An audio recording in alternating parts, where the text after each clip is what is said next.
Again, regarding the military. Governor Eddie Calvo is back from the nation's capital. I call it a whirlwind trip because we met with so many people and talking on some critical areas that are important to Guam.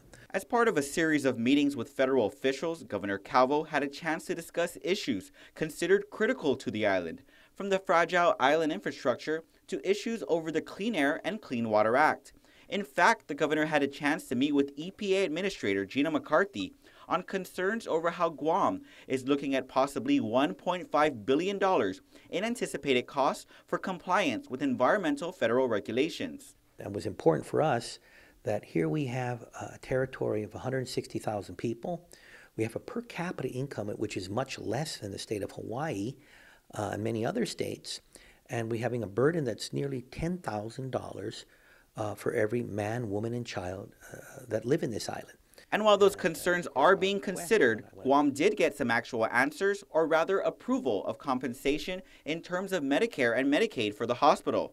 Governor Calvo says in meeting with CMS Administrator Andy Slavitt, he was able to discuss inequities in terms of treatment with Medicaid and Medicare, and compensation, he says, was far lower than actual costs when it comes to the hospital. So with that, we've made requests based on audits of our true cost here in the hospital.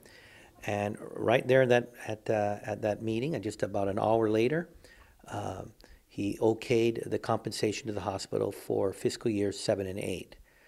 Now we're still waiting word for compensation on fiscal year 2013.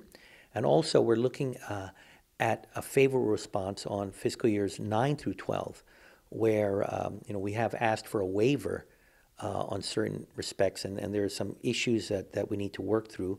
For fiscal years 2007 and 2008, the compensation came out to $3.8 million.